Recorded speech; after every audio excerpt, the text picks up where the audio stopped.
This week I'm delighted to welcome back a friend of the show, Thomas Junod, who joined me about 16, 17 months ago at the tail end of 2023 to talk about the prospects and the dangers of a second Trump administration at a time when nobody was really taking that seriously. Thomas is a professor at the Graduate School of Public and International Affairs at the University of Ottawa and a former analyst in the Department of National Defence. Thomas, thanks for joining me again. Thanks for having me.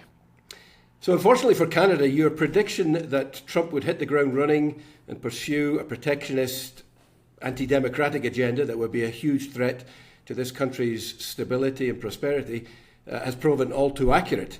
In fact, it may be even worse than you had predicted at the time. The 51st state thing is thrown about a lot. Trump just tweeted about it again this morning in reference to the hockey game this evening, Thursday, between Canada and the US. What do you make of that? Do you take it seriously? It seems to be the longest of long shots constitutionally, not just in Canada, but in the US. And is anybody in Ottawa taking seriously the threat of a kinetic invasion?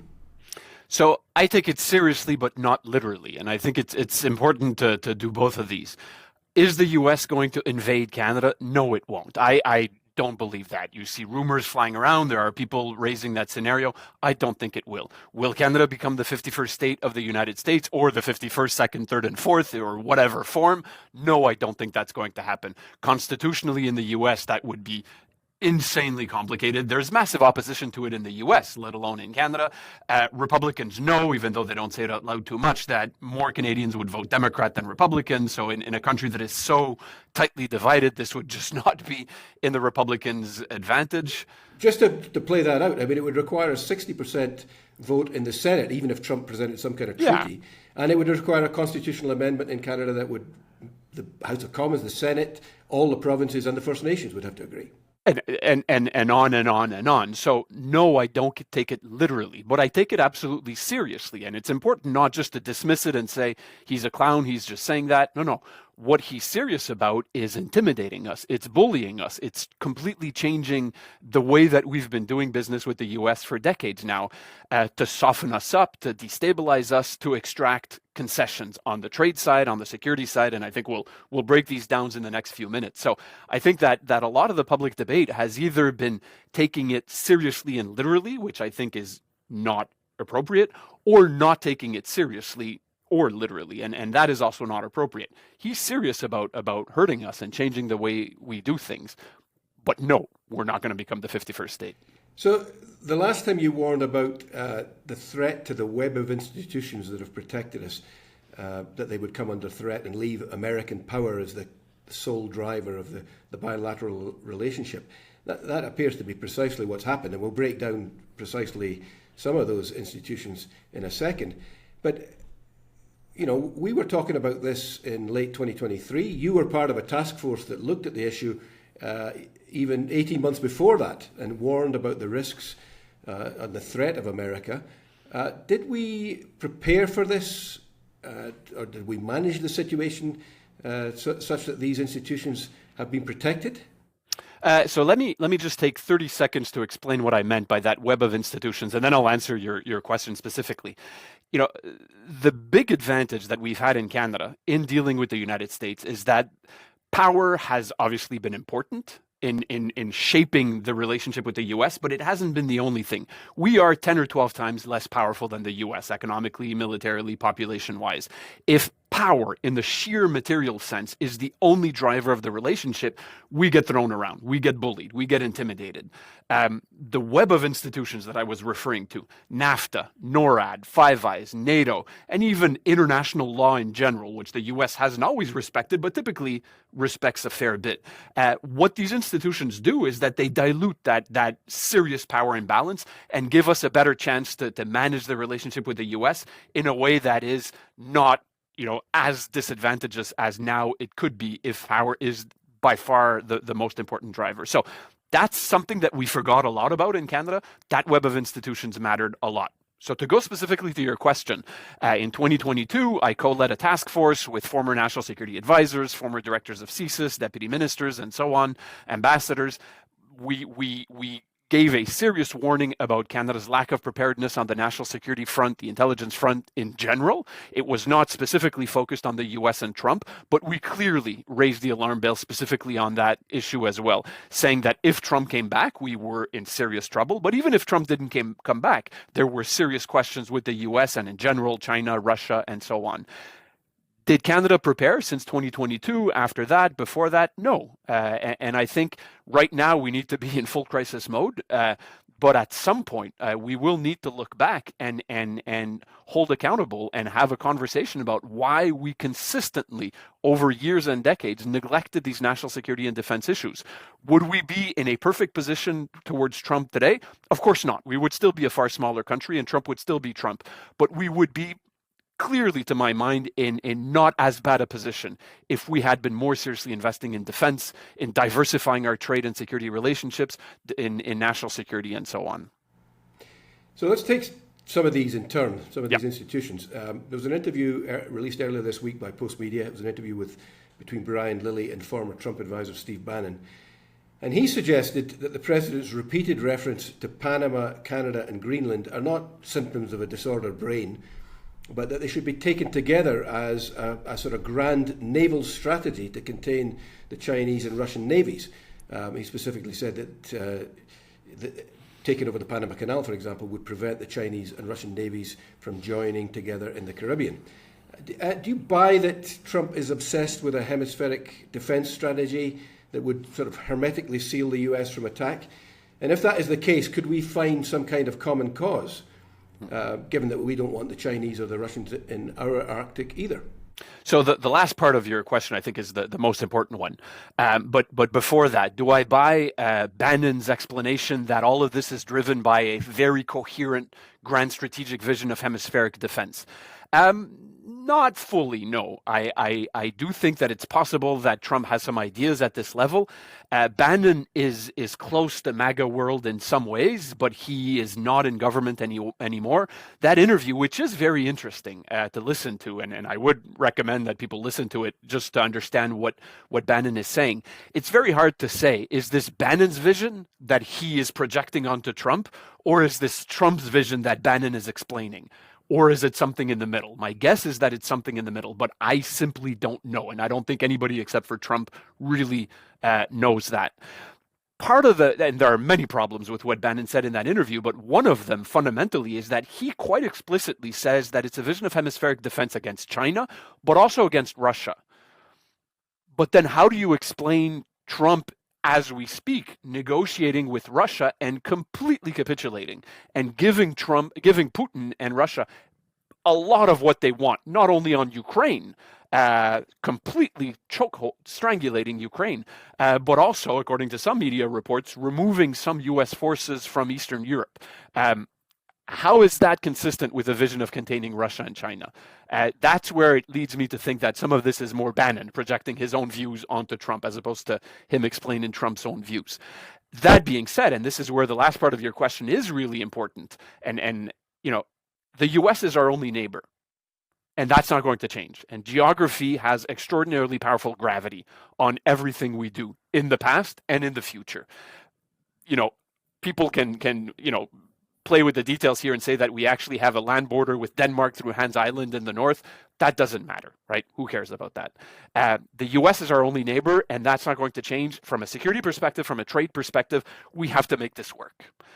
It's not going to be as easy and as beneficial to us in the future as it was in the past, but right now our priority has got to be to savage this, to manage this. Yes, diversify relations, go more to do more trade in Asia, in Europe, and elsewhere. We have to save the trade relation. We have to save the defense and security relation. Can Canada go either a future Prime Minister Carney or a future Prime Minister Poilievre, or who knows, somebody else, go to Trump and offer a grand bargain and say, we are going to raise defense spending by 33% a year for the next 5 years to reach, 2.5% of GDP or whatever it is. We are going to do this in the North together. As Bannon says, Trump cares a lot about the North. We are going to do this on trade. I think that's probably what we should do. Should this work?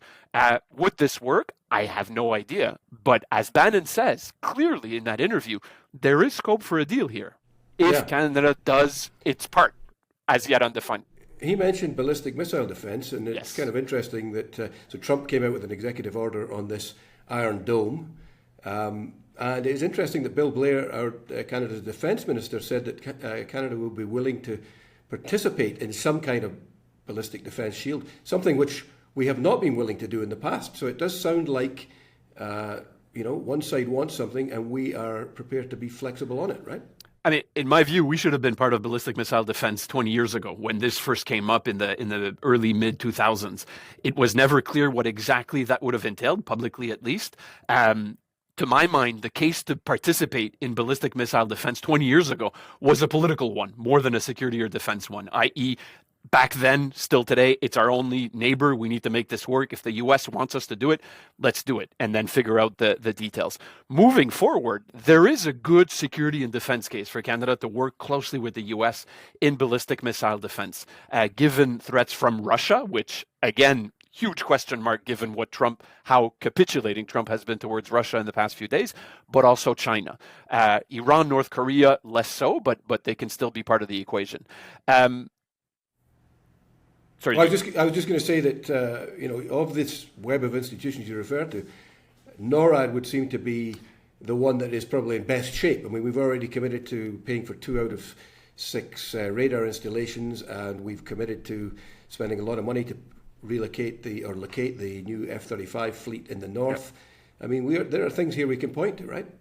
Absolutely. And as Canada and not having a stable government right now obviously makes this very difficult in the short term. But as soon as we figure that part out collectively, and I hope sooner rather than later, let's go to the U.S. with a grand bargain that includes ballistic missile defense participation, that includes NORAD, that includes our defense budget in general. And if Bannon is right that Trump's emphasis is very much on the north and on hemispheric defense, then let's go in that direction. And again, the key point has got to be we have to make this work because we have no choice.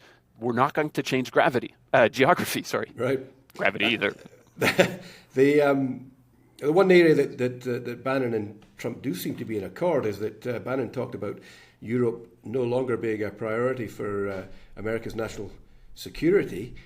And it seems to me increasingly likely that American troops will be withdrawn from Europe. Is NATO, as we have known it, broken, do you think? At this point, I think we don't know. I mean, there are, in the best of cases, serious question marks about the future of NATO. Are there scenarios where NATO dies and shut down? I think we have to consider that as absolutely plausible by now. I mean, that's a catastrophe, but that is plausible. Are there scenarios where there is a new modus vivendi, a kind of new balance that establishes itself between the U.S. and Europe, whereby the U.S. is less involved in Europe, but they continue to work together on issues of interest to transatlantic security, with the U.S. having framed this as saying, we're not going to be as directly involved, we're going to push you guys to do more, and then there's a new balance that is found? That's also a possible scenario. And that for Canada is an important scenario because NATO for us has been extremely useful as a way to not be forgotten in the transatlantic dynamic. In a world where NATO is either dead or seriously weakened and exists in a symbolic or fictional way, the US and Europe will still talk, but we will fall between the cracks as Canadians, right? In NATO, we're not a major player. We're not as big as the US and then the UK, France, Germany, but we're not far behind, and we're there, right? So for us, the worry if NATO disappears or is weakened is that we fall between the cracks and we become, again, much more vulnerable, as we were talking about in that very unbalanced relationship with the US. Let's turn to intelligence. Tulsi Gabbard is the new Director of National Intelligence, with all that may or may not imply. The CIA, according to the Wall Street Journal, will focus on the Western Hemisphere and on governments, quote, not traditionally considered adversaries, to give the president extra leverage in trade negotiations. Does our Five Eyes relationship need to be rethought in this light? The Five Eyes will be affected for sure.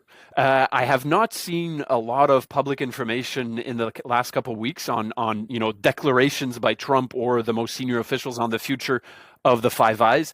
Beyond the Five Eyes, Canada has direct bilateral cooperation with the U.S. on information, intelligence sharing, coordination, and so on that is extremely close.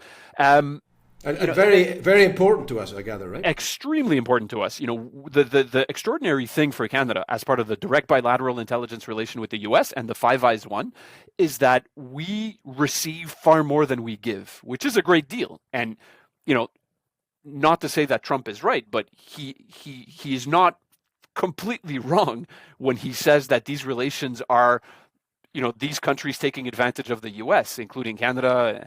I don't think that's accurate because the U.S. does benefit from the Five Eyes, right? There is a bit of an informal division of labor in the Five Eyes where Canada does intelligence gathering, notably signals intelligence in the Caribbean, in the North. Australia does stuff in Southeast Asia.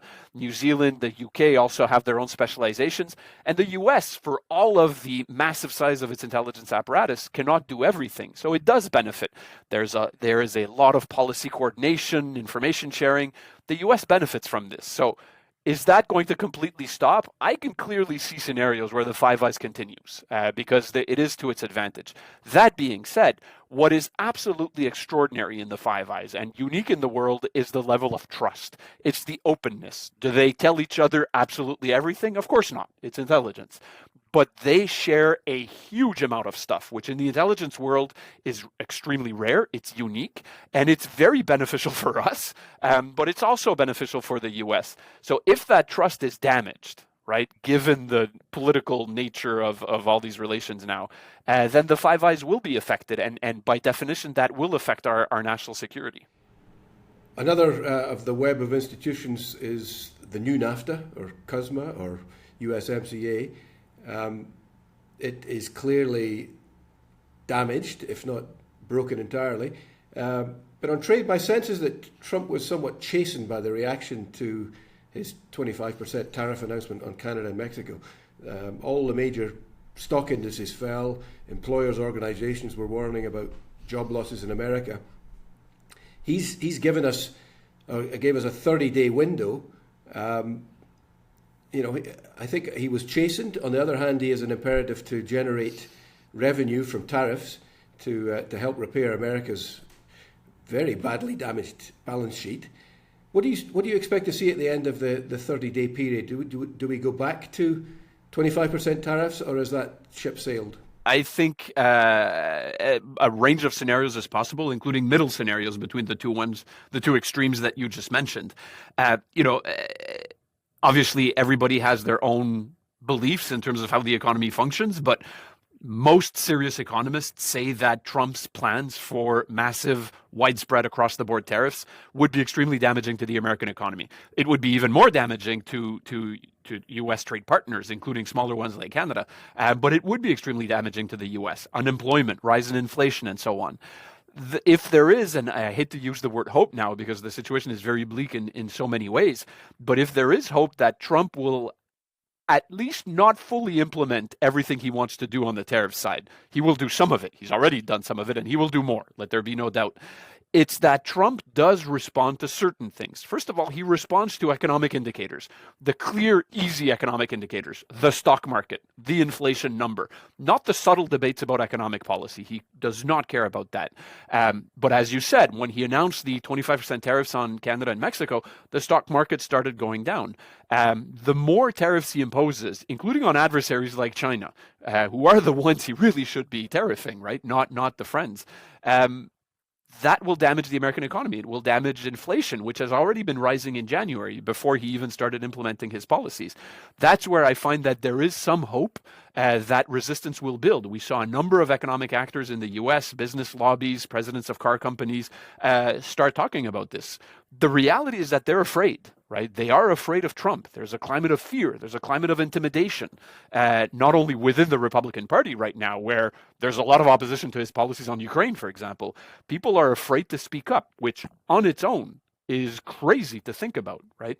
But that's the reality of the world we're in now, where these people are afraid. But as the economic impact, the devastating economic impact of his policies, not the tariffs themselves, inflation, unemployment, damages to supply chains, but also the uncertainty and the chaos that he's creating just by the complete chaos he's doing at every level. That will also, over time, I do think, and I don't want to be naive about this, but lead to more and more resistance. And that's where, to me, there is limited and partial hope on the Canadian side, right? That he is simply not going to be able to do all of it.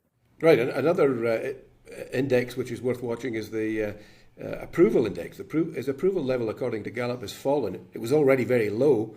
45% of Americans now think he's doing a good job. So he's not building popularity. Well, 45% is still reasonably good. Remember that Biden was under 40% for most of his mandate. Trump in his first term was in the lower mid-40s for 4 years, and he still got reelected. So, yesterday or 2 days ago, some point this week, I saw a heading, Trump approval rating going down.